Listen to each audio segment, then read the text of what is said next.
So last week, one of my friends hit me up and she had questions about real estate, about buying a house, and just wanting to catch up as well. So it was funny because it turned into one of the more casual buyer consultations I've had in a long time, which was fun for me. It wasn't, the whole professional setting, but she was also a friend. So we got into number one, how to buy a house, what the process is. But what was cool too is it reaffirmed to me even how good of a time it is right now to actually buy a home, especially if you're a first-time home buyer.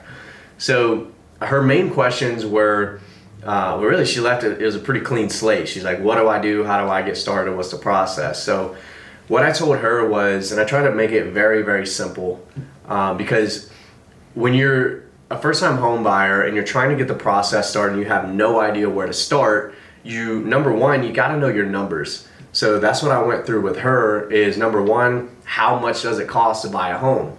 So we broke down all of the expenses that go into buying a home, starting with a down payment. So what I was telling her is most first-time home buyers will do a 3.5% down FHA loan. But in her case, she's like, hey, I've got really great credit. So it may be right for her to do a conventional loan. Now, where it gets interesting is as a first-time home buyer, you want to balance the cash out of pocket and the mortgage payment. So for her, she's actually, got a good bit saved up, in her 401k, that kind of thing. She's been working a while, been out of college a little while. So for her, it may make more sense to do a conventional loan so long as she can do like a 3% down as opposed to a 5% down. So we got into that a little bit and started telling her about the multiple loan options. Also brought up, if she gets into the situation where she wants to move out a little bit from the city, maybe a little more rural area where she can qualify for a USDA loan, that would be amazing too, because USDA loans require zero down. So you can finance 100% of the sales price with a USDA loan. So we just talked about the different loan types. Pretty much decided for her that if she can do a conventional 3% down, that's perfect. If not, do FHA 3.5% down. Big difference between FHA and conventional. With a conventional loan, you're not going to have the private mortgage insurance for the life of the loan, right? With FHA loans, you will have that private mortgage insurance for the whole life of the loan. So if you can do conventional, always go conventional. And we started getting into the expenses, right? So FHA, let's say we go that route, that's 3.5% down of the sales price. Then you got to look at closing costs. And what I was telling her is with closing costs, that's mostly fees going to pay the lender and to pay the attorney for all the hard work they're doing behind the scenes. You've also got what they call prepays, which is, a portion of the taxes for the year, sanitation and water, stuff like that, random stuff. But mostly it's fees going to the lender and the attorney. So I told her, go ahead and figure between 3 and 3.5% of the sales price for those closing costs as well. And the biggest question right now with a lot of people is, hey, closing costs, we can get those covered by the seller, right? Doesn't the seller pay for those? And it's funny because through history, yes, the seller and the buyer would kind of split those costs, but they're ultimately the responsibility of the buyer. Now, I remember even in January 2020, I had a client that was getting 10 grand from the seller towards their closing costs, but the sad thing is now it's just not happening. That's just reality. So as a buyer, you really need to be prepared to be paying all of those closing costs. Anything less is just a cherry on the top. It's a bonus, but you really need to be prepared to be paying your down payment and your closing costs. Outside of that, you're looking at basically just your inspection, depending on the size of the house, depending on the area, you're looking at either, between $300 and $400. On average, I've seen $400 for the most part. But you want to do a home inspection, obviously, to make sure there's, nothing crazy going on in the home.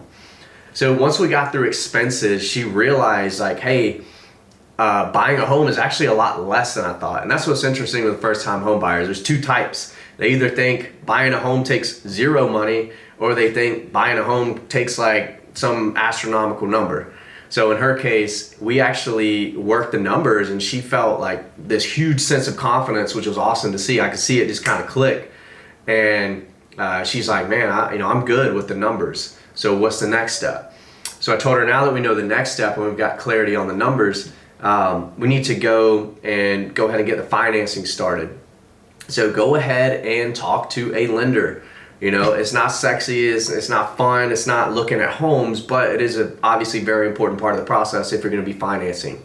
So what I told her is just get the pre-approval process started. It's a quick phone conversation with a lender. You can use any lender you want to use. And I was telling her, I've got great lenders that I work with that I could recommend. But it's a quick phone conversation. They're just gonna introduce themselves, get to know you a little bit, and then they're probably just gonna send you a link to their application, which you'll complete. You'll submit information about your debt, your income, money going in, money going out, and they're gonna pull your credit. They need to see your credit score. And after that, you can have your pre-approval letter usually in a day or two. So that's gonna give you confidence and clarity on what price point that we should be looking at. And not only that, you'll have an idea of what your interest rate, your monthly payment, those kind of numbers will be. So now, once you've got clarity on what your interest rate payment, the financing side of the numbers are, and you know exactly how much you need to have saved going into it, most people at this point are super confident and excited and ready to go, get out in the field, and that's where I come in. So my job is to make sure you have that confidence before we ever set foot into the field, because it does you no good to go get excited about a house and then have to backtrack. In this market, you can't waste any time because they're moving so fast. So if you have to backtrack, well, you just lost that house, unfortunately. But so now step number 3, get out in the field. Let's sit down, figure out exactly what you're looking for. On average, we should really only be looking at, at most like 10 houses. Of course, some people do way less. I've had clients that went out, saw the first house and bought the first house they bought, or saw, just because they were, very decisive and knew what they want. Other clients, it takes a little time.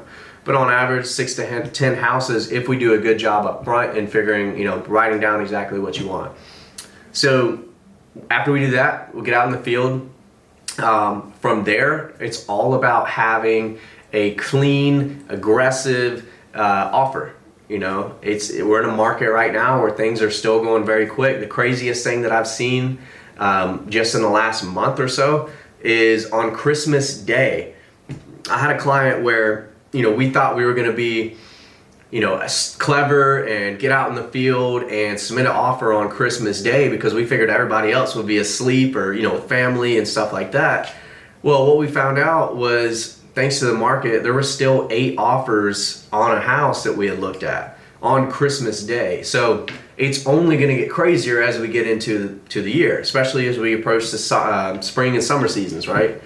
So you got to be competitive. The biggest thing is, you need to know your numbers. You need to know what you're comfortable spending. You don't want to overspend, but we're not really in the market to where you're just like, hey, let's lowball them and see what they get. We're not getting second chances. We're not getting counter offers. If there's a house that's been on the market for maybe 20 days, well then, yeah, let's take a shot. Let's negotiate. But if it's a house that's been on the market from 1 to 4 days, which is how quickly majority of homes are selling, then we got to take our best shot, If you like the home and the numbers, let's take our best shot and get it, rather than waste your time, get you all excited and everything. And now one thing I will say too, because I've had this happen recently, is, and I have to tell people, you can't get discouraged, right? The people who win in this market on the buyer side are the people who are willing to have their heart broken like 3 or 4 times.